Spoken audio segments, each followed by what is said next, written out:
po yung ginawa sa atin ng ating Panginoon, no?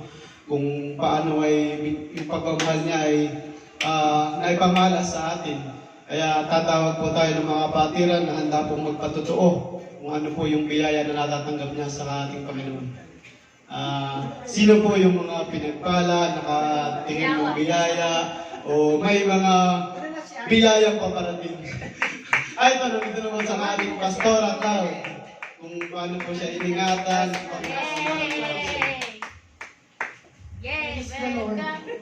Pastor, nalulod si Tatayos ka. Dito sa China, mga payapaan. Gupit yan. So, praise God, napakainam po yung na-relax po ako sa pagbabakasyon. At the same time, natapos po yung, hindi naman natapos, kundi nagawa ko po yung nais ko na mangyari sa aking family.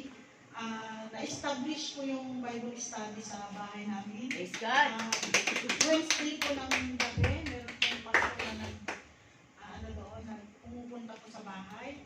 So, sa tagal po ng panahon, minsan sabi natin ay nandito tayo dumadalo, pero behind our mind, gusto din natin na masave yung family natin. First and foremost, yung family natin. So, God, nasa timing po ang Panginoon, hindi po late ang Panginoon kasi sabi po ng Panginoon, kinikip po niya yung promise niya at perfect time for His glory and for the good of those He loves. So, makita po natin na kahit tagal-tagal man ang panahon, perfect time pa rin kahit sabihin mong pakiramdam natin late sila. Perfect time pa rin sa kanila yung pagkakakilala nila sa Panginoon. So, huwag po tayong mawalan ng pag-asa, huwag po tayong manghinayang na patuloy tayong manalangin sa kanila. Sa tamang panahon, makikilala din po nila ang Panginoong Diyos na buhay. So, yun po ang ginagagalak ko kasi nagkaroon na po ng Bible study sa bahay. Praise God. Aba-aba. Ay, tinuturo ko kita. Dahil kitang-kita ka sa camera tayo. So, ayun, praise God. And welcome back, Nina Cloud, sa Jeddah. So, ayun, pinapasalamatan ko po ang Panginoon sa buhay ng bawat isa for the past week. At ayun, I think po ako last time na sabi ko yung kuya ko nakulong. Diba nakalaya siya nung August. Diba nung August 2023, nakalaya siya. Tapos nakulong siya ng January 2024 uli. Nagustuhan niya dun eh. Tapos ito, praise God, February, first week, nakalabas naman. Nakalabas siya uli. Actually, yun po yung burden ko. Nagkaroon ako ng trust issue. Na dapat naman po ay hindi tama. Actually, bilang mananampalataya, ang pagtitiwala sa Panginoon na dapat hindi po tayo susuko, lalo na sa ating miyembro ng pamilya. Dumating po ako sa point na yun. Talaga pong hindi ko po kinausap yung kuya ko at all. One message hit me. Sabi niya sa akin, Bebs, sa huling pagkakataon, bigyan mo naman ng chance si kuya na mabago yung buhay ko. Yun yung, alam niyo yung spell marupok. Naging marupok, pero at the same time, talagang, hindi ko naman po sinukuhan yung kuya ko eh. Kahit po yung lahat ng miyembro na, lahat po ng kamag-anak ko, sinasabihan ako na, ginagamit ka lang ng kapatid mo. Hindi na magbabago yan. Wala nang pag-asa yan. Kahit po yung kapatid kong isa, si Ninoy, sabi niya sa akin, Bebs, huwag ka magpauto kay kuya ha. Kilala kita.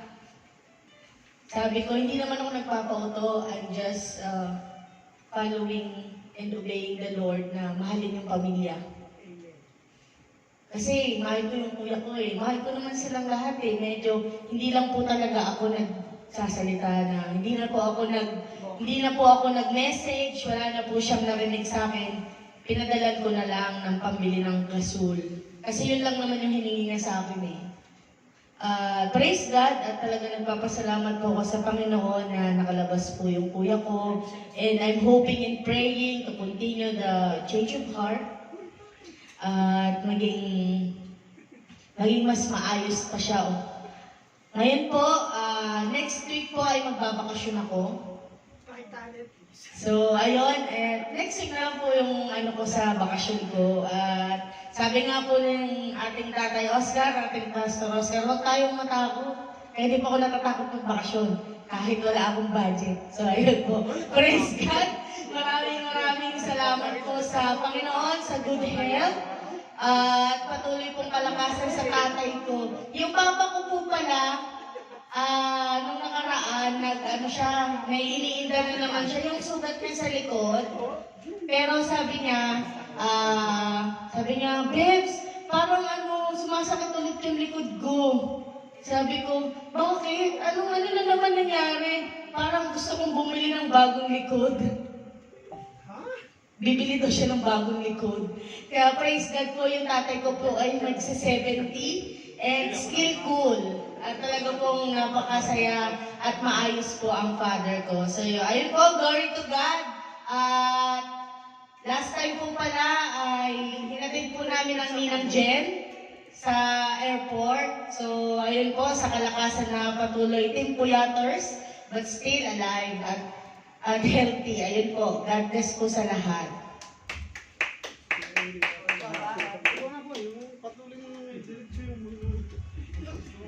Praise God, time's up na, nakalaki oh.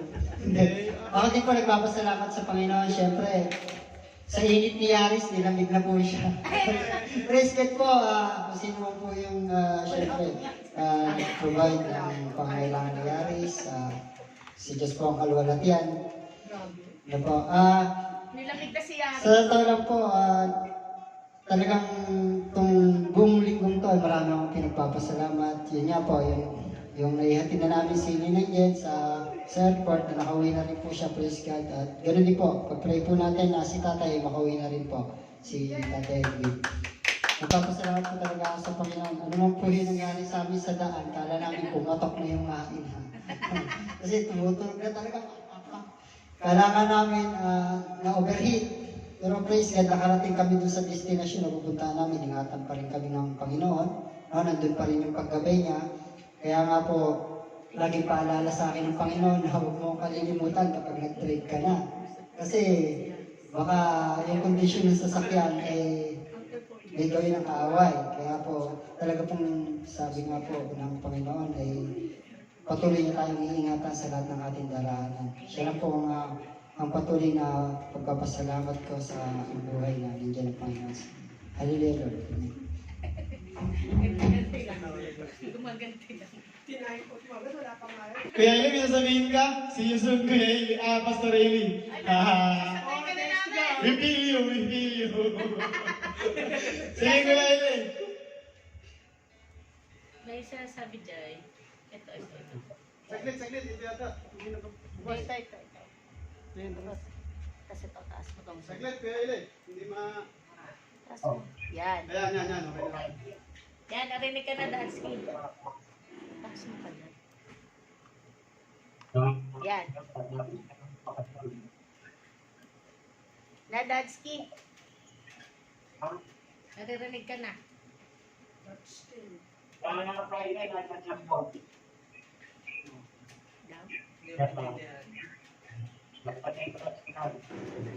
Dansky, may masusundo ka na namin, may aircon. May aircon na si Yaris.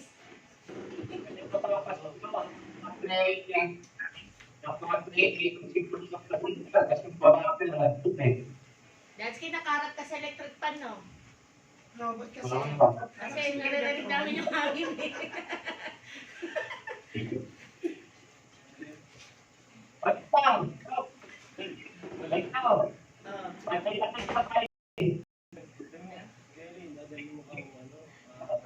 Bakit hindi ko ba Kuya Eli, medyo.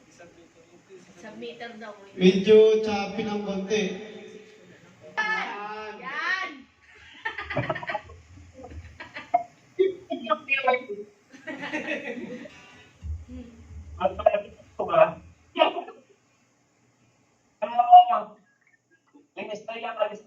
Wednesday.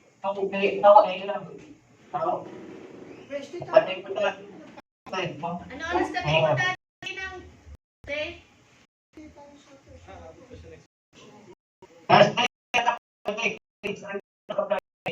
Anong oras? Dati susunduin ka namin. Magsundo sa kanila.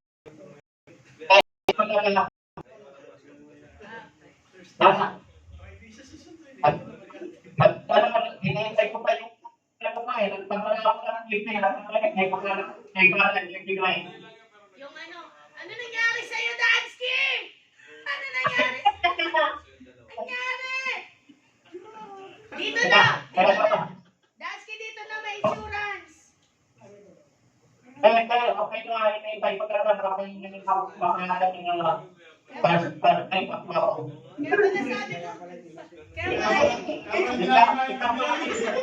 Kaya ba nasabi mo? Kaya ba May hangin pa na lumulusot.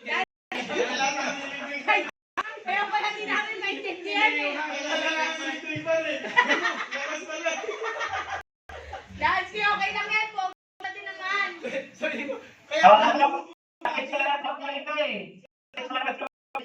Sige pa, Dansky na. Okay na, Dansky. Huwag ka na magsalita. Okay na. Dito. Kita mo sa... Dito tayo mag-usap.